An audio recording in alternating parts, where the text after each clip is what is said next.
Hello friends, welcome to the channel. आज हम करेंगे बीएसएफ एचसीएम का मॉक टेस्ट मैथ्स का। तो चलिए शुरू करते हैं। फर्स्ट क्वेश्चन हमारा, एक वृत्त की जीवाएं पी क्यू और टी एस को एक बिंदु आर पर मिलने के लिए बढ़ाया जाता है।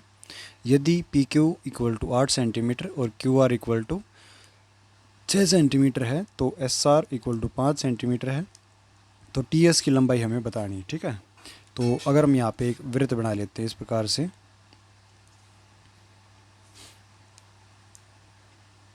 वृत्त बना लिया। अभी ये वाली हमने ये 2 पॉइंट मान लिए यहाँ पे, और यहाँ पे हमने 2 पॉइंट मान लिए, ठीक है। ये हो गए। अभी अगर हम इसको आगे बढ़ाते हैं इन दोनों को पॉइंटों को यहाँ पे, तो ये जाके यहाँ पे कहाँ पे मिल जाती है, आर पे जाके मिल जाती है, ठीक है। तो ये लाइन होगी हमारी पी क्यू और ये लाइन होगी हमारी टी एस, ठीक है। तो हमें इसकी वैल्यू बता रखी, पी क्यू की वैल्यू कितनी है, पी क्यू की वैल्यू है 8, क्यू आर की वैल्यू कितनी है, क्यू आर की वैल्यू 6, एस आर की वैल्यू कितनी है, एस आर की वैल्यू है 5, ठीक है। तो हमारे पास एक थ्योरम होती है कि P R multiply by P Q equal to E इस पूरी के बराबर, तो T R multiply by S R, ठीक है। हमें वैल्यू किसकी निकालनी है, हमें टी एस की वैल्यू निकालनी है, ठीक है। हमें टी एस की वैल्यू निकालनी है। तो सबसे पहले हम किसकी वैल्यू निकालेंगे, टी आर की वैल्यू निकाल लेंगे। उसमें से हम 5 घटा देंगे तो हमारा कितना आ जाएगा, टी एस आ जाएगा। तो अगर हम देखते हैं इसमें पी आर हमारा कितना है, पी आर हमारा हो जाएगा 8 और 6 14, ठीक है। तो पी आर हो गया हमारा 14 मल्टीप्लाई बाई पी क्यू हमारा कितना है, पी क्यू है हमारा 8, ठीक है। 8 यहाँ पे वैल्यू रख दी equal to T R, T R हमारा कितना है, टी आर तो हमारा इसमें हमें निकालना है, ठीक है, टी आर और मल्टीप्लाई बाई एस आर, कितना हमारा एस आर है 5, ओके। तो अगर हम इसको नीचे लेके आते हैं यहाँ पे, तो ये नीचे आ गया। और पी क्यू की वैल्यू, क्यू आर की वैल्यू यहाँ पे 8 की बजाय 6 है यहाँ पे, ठीक है। अगर हम इसको काटते हैं अभी, तो 14 छिका हो गया 84 और बटे में आ गया 5 इक्वल टू टी आर, ठीक है। इसको अगर हम काटते हैं तो यहाँ पे आ जाए कितना, 16 पंजे 80 और 5 अठे 40। तो ये आ गया टी आर की वैल्यू कितनी आ गई, 16.5। पूरी वैल्यू आई है ये यहाँ से लेकर यहाँ तक की वैल्यू कितनी आ गई, 16.5, ठीक है। इसमें से अगर हम इस 5 को घटा देते तो हमारे पास कितना आ जाएगा, टी एस की वैल्यू आ जाएगी। तो टी एस में से हम 5 घटा देते हैं तो हमारे पास कितना आ जाएगा, 11.5। तो हमारा ऑप्शन कौन सा हो जाएगा, ऑप्शन नंबर 3, ये 8 आएगा यहाँ पे, ठीक है। तो यहाँ पे 8 आ जाएगा, 11.8, ऑप्शन नंबर सी, ठीक है। नेक्स्ट क्वेश्चन है क्वेश्चन नंबर 2। जब किसी धनराशि को 16 लड़कों की बजाय 12 लड़कों में बांटा जाता है तो प्रत्येक लड़के को 40 रुपये अधिक मिलते हैं, ठीक है। तो यहाँ पे बता रखा है कि 16 लड़कों में जितने रुपए बांटे गए हैं उनमें से 12 लड़कों को जो बांट दिए उनमें से कितने को, हर एक को कितने मिले हैं, 40 रुपये ज़्यादा मिले हैं। मतलब 12 लोगों को 40 रुपये ज़्यादा, मतलब कितने हो गए, 12 चौक 48, तो ये आगे 480 रुपये ज़्यादा हो गया, ठीक है। तो अगर हम इस वाली वैल्यू को सोल्व करते तो यहाँ पे आ गया 16x is equal to 12x plus 480। हम इसको इस साइड ले गए तो ये आ गया 4x इक्वल टू 480। इससे हम इसको काट देते तो x की वैल्यू यहाँ पे आ गई 120, ठीक है। तो हमें बताना है वह राशि कितनी थी, मतलब पूरी राशि कितनी थी। तो हम इसकी मल्टीप्लाई 120 से करवा देंगे तो 16 गुणा में आ जाएगा 120, 12 छीक हो गया 72, ठीक है। और 12 एकम 12 और 7 19, तो ये आ गया 1920, ठीक है। तो ऑप्शन नंबर कौन सा आ जाएगा हमारा, option number second. Next question है क्वेश्चन नंबर 3। 10 प्रेक्षण 6 14 15 17 x+1 ये आरोही क्रम में लिखे हुए हैं। आंकड़ों की माध्यिका 24 है, x का मान क्या है वो हमें बताना है। तो अगर हम देखते हैं मीडियन का फॉर्मूला क्या होता है, अगर हमारे पास 9 अगर हमारे पास 9 टर्म्स हैं तो हम क्या करेंगे, 9 टर्म्स में से 4 आगे वाले छोड़ देंगे और 4 पीछे वाले छोड़ देंगे, फिफ्थ टर्म का हम आधा कर देते हैं तो वो आ जाती है हमारी मीडियन। ठीक है। और अगर 10 है हमारे पास, अगर हमारे पास 10 है तो हम क्या करते हैं, हम फिफ्थ का आधा कर देते हैं, फिफ्थ और सिक्स्थ। ठीक है। और बटे में क्या कर देते हैं, 2 कर देते हैं। तो हमें इन दोनों का क्या करना है, इन दोनों का प्लस करके, तो कितना है x+1 प्लस में 2x - 13 अपोन में आ जाएगा 2, और इसकी माध्यिका कितनी दे रखी है, 24 दे रखी है, तो हमें निकालना है x का मान। ठीक है। ये 24 आ गई। अगर हम इनको जोड़ते हैं तो यहाँ पे कितना आ जाएगा, 3x, और यहाँ पे आ जाएगा -12 इक्वल टू 12 दूनी हो गया 44, और 24 दूनी 48। 3x इक्वल टू 48 और 12 अगर जोड़ते तो यहाँ पे कितना आ गया, 60। 3 से हम अगर इसको काटते तो ये कितना आ गया, 20। ठीक है। तो x की वैल्यू कितनी आ गई, x की वैल्यू आ गई 20, ऑप्शन नंबर 3। नेक्स्ट क्वेश्चन है क्वेश्चन नंबर 4, निम्नलिखित व्यंजन का मान क्या होगा, तो हमें इसका मान बताना है, इसका मान क्या होगा। ठीक है। तो यहाँ पे दे रखा है 197 माइनस 1/9 42 जमा, हम इसको सोल्व कर लेते हैं पहले। तो ये हमारा कितना हो जाएगा, ये हमारा हो जाएगा प्लस का 1। ठीक है। तो यहाँ पे आ जाएगा कितना, 57, और ये दे रखा है प्लस में 108। ठीक है। 1/9 और 7 और 2 9, और ये आ गया 4 5 और 4 9, और प्लस में 108 है। ठीक है। अगर हम इसको इससे काटते हैं तो ये 11 आ गया, और 11 और ये आ गया 197 माइनस 11 और 108 कितने हो गए हमारे पास, ये आ गया 119। अगर हम इसमें से इसको कटाते हैं तो हमारे पास कितना आता है, 78 आ जाता है। ठीक है। तो ऑप्शन नंबर कौन सा आ जाएगा, option number first. Next question है क्वेश्चन नंबर 5, 2 अंकों की संख्या 41 x5 5x और 44 का औसत इतना दे रखा है। ठीक है। तो औसत क्या होता है, सभी अंकों का जोड़, तो सभी का हम कर देते हैं जोड़, x5 प्लस में 44, और बटे में क्या हो जाता है, उन संख्या वे संख्या इक्वल टू 57। ठीक है। अभी हम इनका मान निकाल लेते हैं, तो इनका मान क्या है, तो यहाँ पे इनका मान क्या हो जाएगा, 5x की वैल्यू क्या होगी, ये हो जाएगा हमारा 5 गुणा में 10, मतलब ये 50 से ऊपर का है, ऊपर की वैल्यू है। ठीक है। प्लस में आ जाएगा x, और अगर हम इसको निकालते हैं यहाँ से तो ये हमारा क्या हो जाएगा, x5 मतलब 10 मल्टीप्लाई बाय x प्लस में आ जाएगा 5। ठीक है। इस प्रकार से हो जाएगा। तो अगर हम इसमें अभी इन दोनों सभी को जोड़ के और बटे में 4 करते हैं तो यहाँ पे इनकी वैल्यू रख देते हैं, तो 5x की और x5 की यहाँ पे वैल्यू रख देते हैं। तो इन दोनों को जोड़ लेते हैं पहले, ये आ गया 4 और 1 5, और 4 4 8 85। एक बार इसको दोबारा लिख लेते हैं यहाँ पे,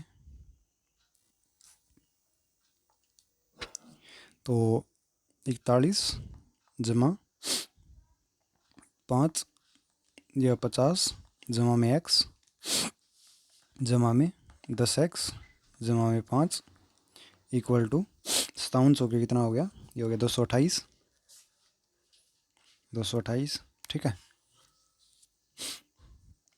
और जमा में यहाँ पे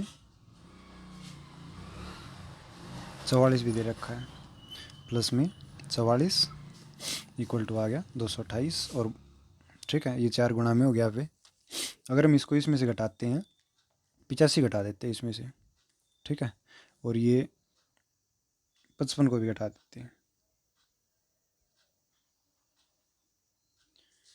55 भी घटा दिया हमने, तो कितना आ गया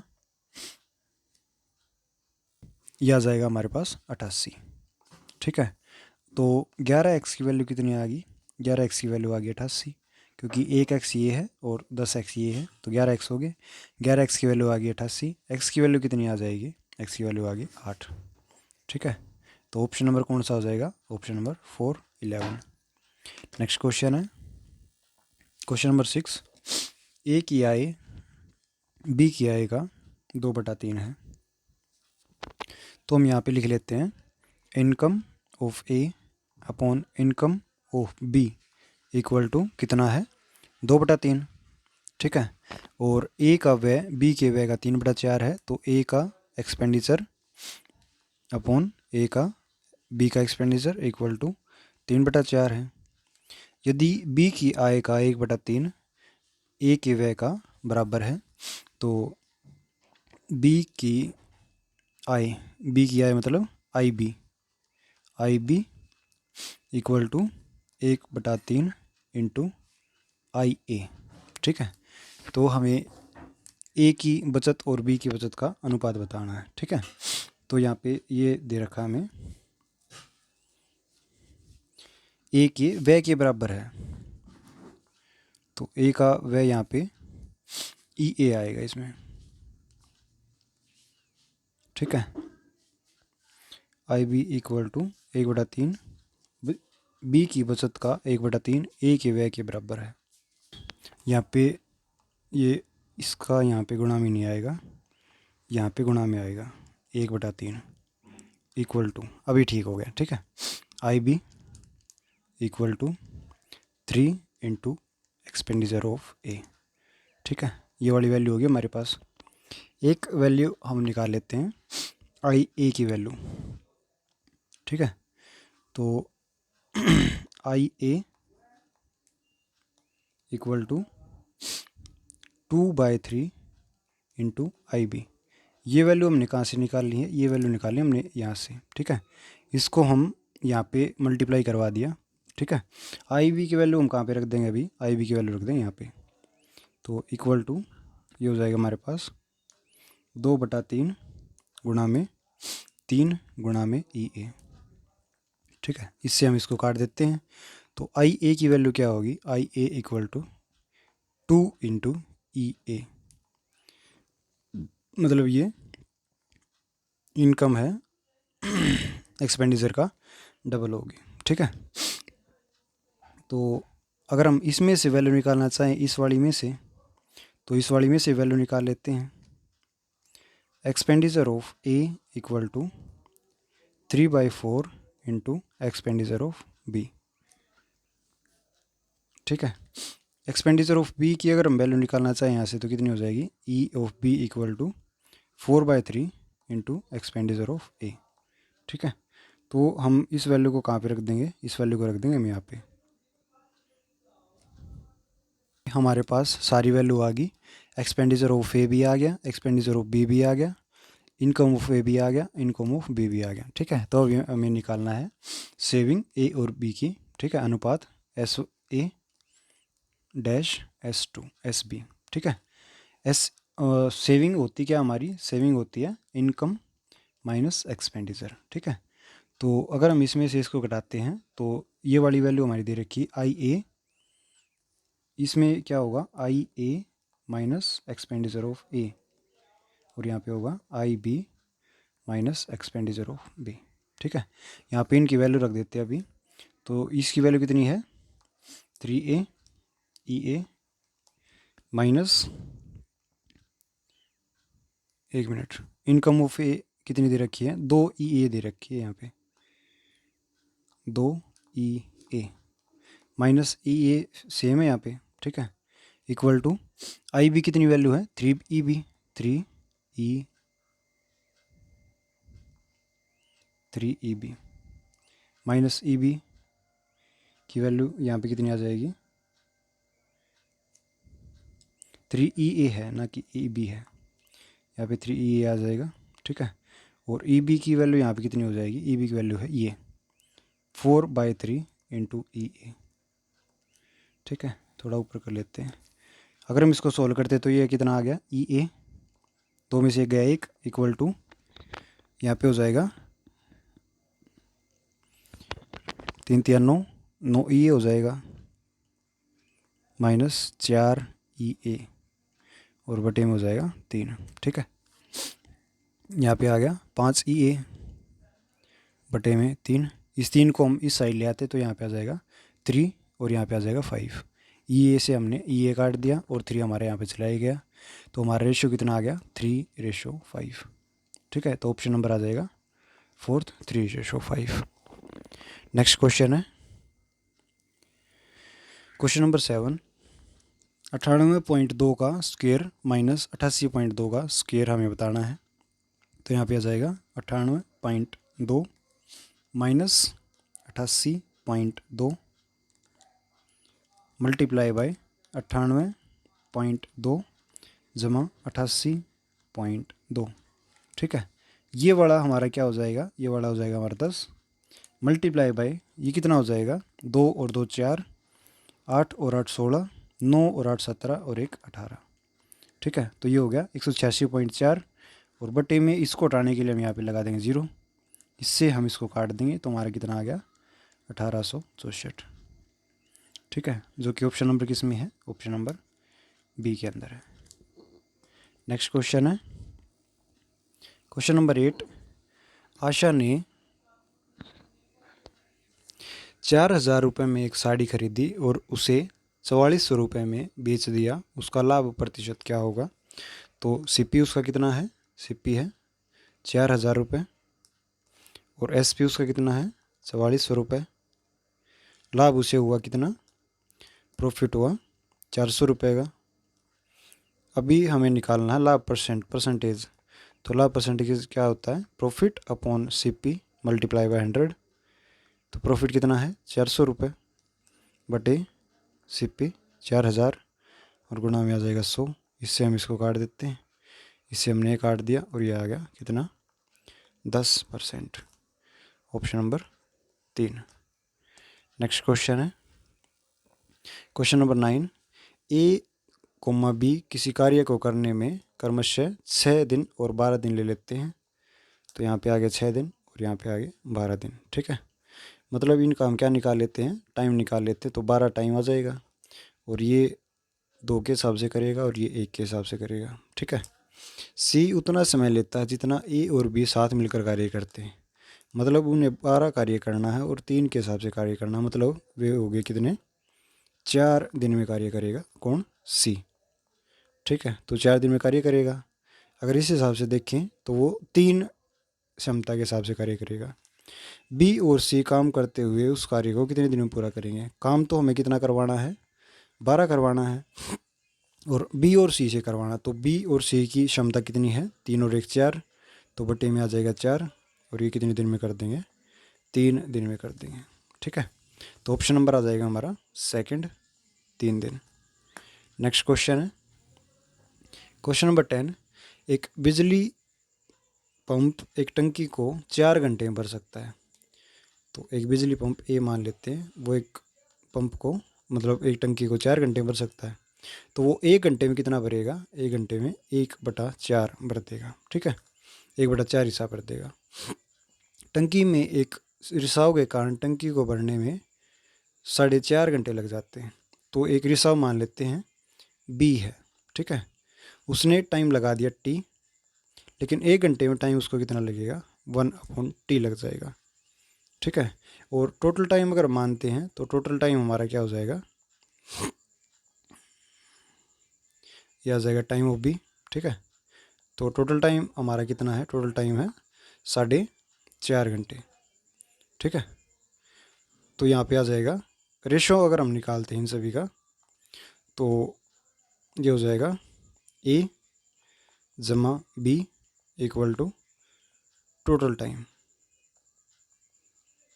ठीक है, यहाँ पे दे रखा है 1/4 माइनस 1/t इक्वल टू ये 4.5 घंटे अगर हम लगा के देखें तो यहाँ पे आ जाएगा 9/2 घंटे। ठीक है, अगर इनकी एफिशिएंसी उल्टी है तो टाइम भी उल्टा हो जाएगा, तो यहाँ पे आ जाएगा 2/9। ठीक है, अगर हम इसको इस साइड लेके आते हैं 1/4 को तो -1/t equal to 2/9 -1/4 -1/t equal to 9 चौका आ गया 36 और ये हो गया 4 दूनी 8 -9। ठीक है, तो ये आ गया -1/36। इसको हम इसे काट देते हैं तो टाइम हमारा कितना आ गया, टाइम आ गया 36 घंटे। ठीक है, तो रिसाव को उसे खाली करने के लिए कितना समय लगेगा, 36 घंटे लगेंगे। नेक्स्ट क्वेश्चन है क्वेश्चन नंबर 11। यदि बिंदु A0, 0B और एक संरेख मतलब कोलिनियर हैं तब A + B की हमें वैल्यू बतानी है। ठीक है, तो ये हमारा एडवांस मैथ का क्वेश्चन आ गया है। ओके, तो अगर हम इसमें देखें, यहाँ पे A0 की वैल्यू दे रखी है, 0B की वैल्यू दे रखी है और 1 की वैल्यू दे रखी है। तो ये हो गया हमारा x1, ये हो गया हमारा y1, x2, y2, ये कोऑर्डिनेट्स हमारे। ठीक है, x3 और y3। तो अगर हम इसको कोलिनियरिटी का रूल देखते तो कोलिनियरिटी का रूल क्या होता है, x1 into y2 minus y3, ये इक्वेशन है कोलिनियरिटी की। x2 into y3 minus y1 plus x3 into y1 minus y2 equal to आ जाता है 0। ठीक है, तो अगर हम इनमें वैल्यू रख के देखें तो यहाँ पे आ जाएगा a इंटू y2 कितना है b-1, y3 है 1। ठीक है, x2 कितना है, x2 है 0 इंटू, ये हमारा सारा 0 हो गया क्योंकि ये मल्टीप्लाई में तो सारा 0 हो जाएगा। ठीक है, प्लस x3 कितना है, x3 है 1 इंटू y1 कितना है a और y2 कितना है माइनस b इक्वल टू आ जाएगा 0। तो यहाँ पे कितना बच गया, AB -1 minus a minus b equal to 0।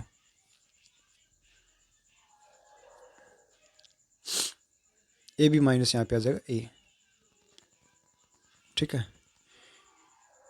a यहाँ पे है AB माइनस a प्लस यहाँ पे आ जाएगा a माइनस b। यहाँ पे y1 की वैल्यू तो यहाँ पे 0 दे रखी है ये वाली, तो यहाँ पे a की बजाय 0 आ जाएगा। ठीक है, यहाँ पे भी कट जाएगा फिर तो यहाँ पे आ जाएगा 0 और माइनस का b। ठीक है, अभी इक्वेशन बन गई AB minus a minus b equal to 0। ठीक है, अगर हम इसको उधर उठा के लेके जाते तो AB की वैल्यू कितनी आ जाएगी, a प्लस b, दोनों पॉजिटिव हो जाएंगे। ठीक है, तो a प्लस बी की हमें वैल्यू बतानी थी, तो a प्लस बी की वैल्यू कितनी होगी, a प्लस बी की वैल्यू होगी a into B, option number B. Next question है क्वेश्चन नंबर 12। 10 मीटर गुणा 10 मीटर गुणा 10 मीटर आयामों वाले एक कमरे में रखे जा सकने वाले सबसे लंबे खंभे की लंबाई क्या होगी। तो अगर हमें इसकी लंबाई निकालनी है तो हम इसका डायगोनल निकालेंगे,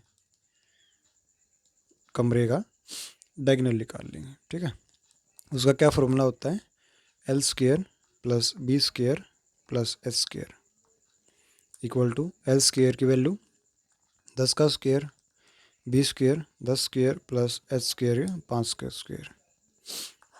अभी ये आ गया 100 प्लस 100 प्लस 25 मतलब आ गया रूट ऑफ 225 इक्वल टू हो जाएगा 15। ठीक है, तो ऑप्शन नंबर आ जाएगा हमारा 3, मतलब 15 मीटर का हम रख सकते हैं।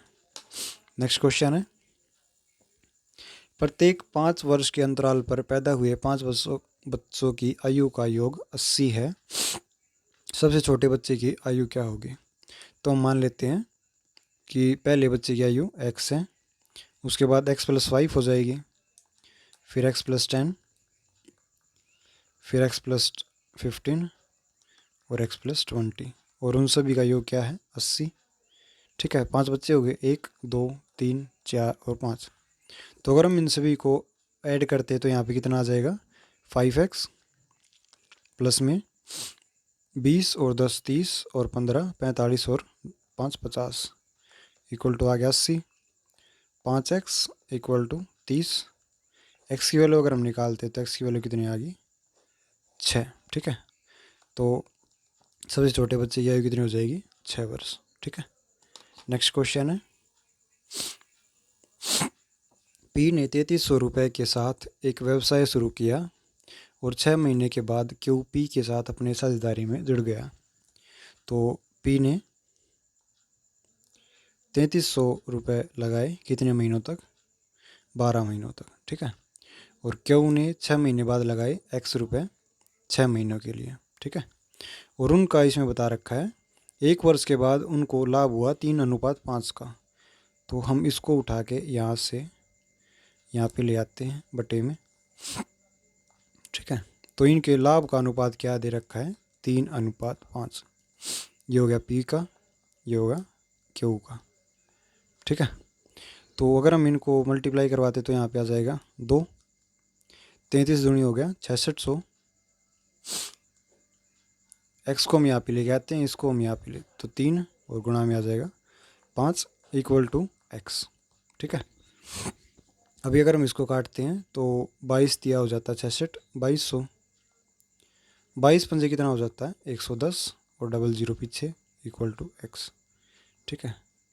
तो पूंजी में क्यू का योगदान कितना है? तो क्यू का योगदान कितना हो जाएगा? क्यू का योगदान हो जाएगा 11,000 रुपये, एक्स की वैल्यू, ठीक है। नेक्स्ट क्वेश्चन है, क्वेश्चन नंबर 15, किसी दिए गए वर्ग का विकर्ण 4√2 सेंटीमीटर है। तो डायगोनल दे रखा है 4√2, ठीक है। दूसरे वर्ग का विकर्ण क्या है जिसकी भुजा दिए गए वर्ग के विकर्ण के बराबर है? मतलब जो भुजा है वो दिए गए वर्ग मतलब दिए गए विकर्ण मतलब इसके बराबर है, ठीक है। तो दूसरे की जो साइड है वो इसके बराबर है। तो हमें क्या बताना है? हमें बताना उसका विकर्ण।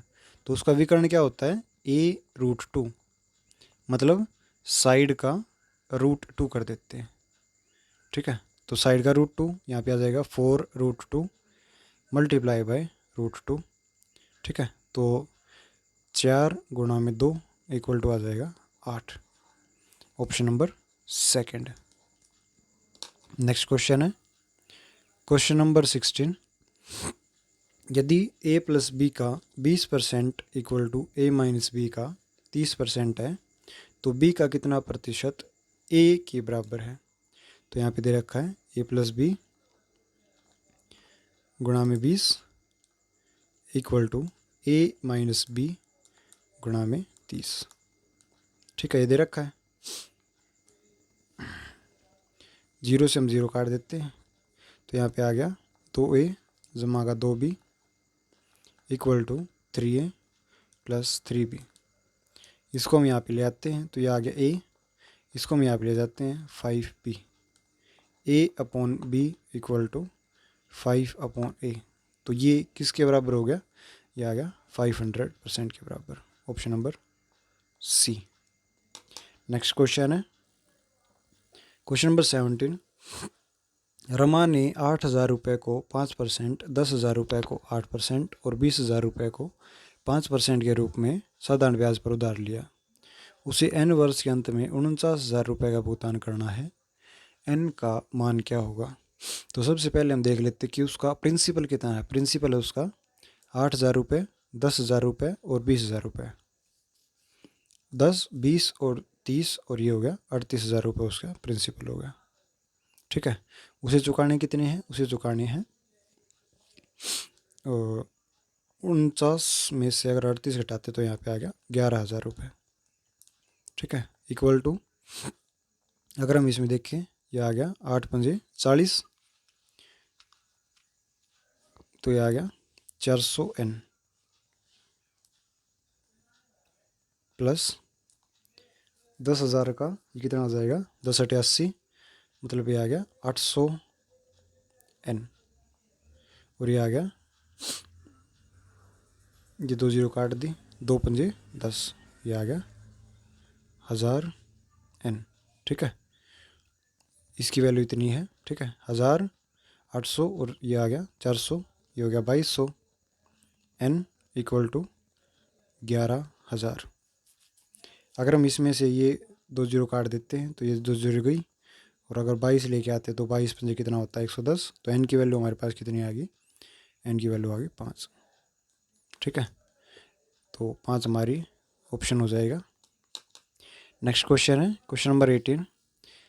यदि दो बेलनों का आयतन का अनुपात 6:5 है और उसकी ऊंचाई का अनुपात 5:24 है तो उनकी त्रिज्याओं का अनुपात क्या होगा। तो यहाँ पे दे रखा दो बेलनों का आयतन, तो पाई r1² एच की वैल्यू यहाँ पे दे रखी गुणा में 5 पहले वाले की, बटे में पाई r2² गुणा में 24, पाई से हमने पाई काट दिया, इक्वल टू दे रखी है 6/5। ठीक है, r1² upon r2² equal to 6/5 गुणा में 24/5। ठीक है, तो अगर हम इसको मल्टीप्लाई करवाते हैं तो ये हो गया 6 चौक 24 और 6 दूनी 12 और 2 14 और 5 पूरे 25। तो ये हो गया 12 का स्क्वायर बटे में आ गया 5 का स्क्वायर। इनसे हम ये काट देते तो r1 अपॉन r2 की वैल्यू हमें बतानी थी, इन त्रिज्याओं का अनुपात, तो कितना आ गया 12:5। Option number D. ठीक है, नेक्स्ट क्वेश्चन है क्वेश्चन नंबर 19। यदि a plus B equal to 10 है, a प्लस बी 10 दे रखा है, a b 9 दे रखा है, तो a माइनस बी बताना हमें क्या होगा। ठीक है, तो अगर हम देखें a प्लस बी का होल स्क्वायर क्या होता है, ये होता है हमारे पास a² plus b² plus 2ab। ठीक है, और हमें बताना है a माइनस बी का whole square, a minus B का होल स्क्वायर मतलब a माइनस बी की वैल्यू बतानी है, तो a² plus b² minus 2ab होता है। ठीक है, इसमें हम अगर हमें क्या करना हो, हमें a प्लस बी का होल स्क्वायर बनाना हो तो हम इसमें क्या जोड़ सकते हैं, हम इसमें 2ab जोड़ देते हैं और 2ab घटा देते हैं। ठीक है, ये हो गया हमारा। तो हमारे पास ज़्यादा चीज़ क्या बची है, हमारे पास a प्लस बी का होल स्क्वायर तो बन गया, लेकिन ज़्यादा हमारे पास क्या बच गया, -4ab। ठीक है, तो a प्लस बी का होल स्क्वायर तो हमारे पास बच गया, लेकिन माइनस का बच गया 4ab, a माइनस बी का होल स्क्वायर की वैल्यू हुई है। ठीक है, यहाँ पे वैल्यू रख देते हैं हम इसके अंदर, तो a minus B whole square हमें निकालनी है, a माइनस बी का whole square equal to a plus B का होल स्क्वायर यहाँ पे दे रखी 10 का हम लगा देंगे यहाँ पे स्क्वायर, -4 इंटू ए बी का मतलब 9, तो यहाँ पे आ जाएगा 9, 10 का स्क्वायर होता है 100, माइनस 9 चौक हो गया 36, इक्वल टू ये हो गया 64। ठीक है, तो a माइनस बी की वैल्यू यहाँ पे आ गई 64 का हो जाएगा 8। ठीक है, तो ऑप्शन नंबर कौन सा हो जाएगा, option number 3rd। Next question है क्वेश्चन नंबर 20। यदि a के पॉइंट दे रखे हैं, b के पॉइंट दे रखे हैं, c और d के एक चतुर्भुज ABC के शीर्ष है, तो हमें बताना इसका क्षेत्रफल क्या होगा। तो मान लेते हैं कि एक क्वाड्रिलेटरल है इस प्रकार से। ठीक है, यहाँ पे a की पॉइंट, यहाँ पे b के, यहाँ पे c के, यहाँ पे d के, तो हमें इसका क्या निकालना है, हमें इसका निकालना एरिया। तो एरिया क्या होता है 1/2 इंटू AC इंटू BD। ठीक है, तो कोऑर्डिनेट दे रखे हैं, सबसे पहले हम इसका क्या निकाल लेंगे, सबसे पहले हमें I, J और K के कोफिशिएंट निकालने पड़ेंगे इसमें। ठीक है, एडवांस का क्वेश्चन है ये हमारा, तो सबसे पहले हमें इसके कोफिशिएंट निकालने पड़ेंगे AC के। ठीक है, वेक्टर कोऑर्डिनेट से, तो AC के अगर हम यहाँ पे निकालते हैं तो क्या हो जाएंगे 3 माइनस ये हो जाएगा 1, तो यहाँ पे आ जाएगा 2I। ठीक है, -4 और -1 तो ये हो जाएगा माइनस का 5J, और आगे -10 और -2 ये हो जाएगा -12K। ठीक है, ऐसे निकल गई। अभी निकालना BD सेम टू सेम 1 -5 ये हो जाएगा हमारा 6I, और -4 और 7 ये हो जाएगा हमारा 11। और अगला हो जाएगा माइनस का 4k। ठीक है, इसमें से इसको घटा दिया, ये हो गए। अभी हम इसका निकाल लेते हैं वेक्टर प्रोडक्ट इस प्रकार से। ठीक है, तो आई जे के हिसाब से हम इसका वेक्टर प्रोडक्ट निकाल लेते हैं। तो वेक्टर प्रोडक्ट होगा आई का 5 चौक 20 और माइनस का 12 11 कितना होता है 132। तो यहाँ पे आ जाएगा 132 माइनस का 20। ठीक है, यहाँ पे आ जाएगा और माइनस जे इंटू जे का अगर हम निकाल दे तो 4 दूनी 8 माइनस 12 8 96, तो ये हो जाएगा 64। माइनस के का अगर हमें निकालना है तो ये हो जाएगा 11 दूनी 22 और 6 पंजे 30, ये हो जाएगा 8k। ठीक है, तो ये कितना हो गया 112 आई माइनस 64 जे माइनस 8k। और ये तो हो गया एरिया इन दोनों का, और रह गया 1/2। ठीक है, 1/2 रह गया था। अभी हम क्या करते हैं, हम इसमें से 8 कॉमन निकाल लेते, तो 8 कॉमन निकाल लिया। ये कितना हो गया 14 8 112, 14 आई माइनस 8/64 और माइनस का के। ठीक है, इससे हम ये काट देते हैं। अभी हम इनका क्या ले लेते हैं, स्क्वायर रूट ले लेते हैं सभी का। तो इनका ले लेते हैं। ठीक है, इन वालों का 4 इंटू 14 का स्क्वायर रूट हो जाएगा 196, इसका स्क्वायर रूट हो जाएगा 64 और इसका स्क्वायर रूट हो जाएगा 1। ठीक है, तो यहाँ पे आ जाएगा हमारा 4 into root of 261 equal to, अगर हम इसमें से कॉमन निकाल दें तो यहाँ पे आ जाएगा 12√29। ठीक है, तो हमारा ऑप्शन कौन सा आ जाएगा, हमारा ऑप्शन हो जाएगा option number first. Okay friends, हमारे 20 क्वेश्चन कंप्लीट हुए। Thank you.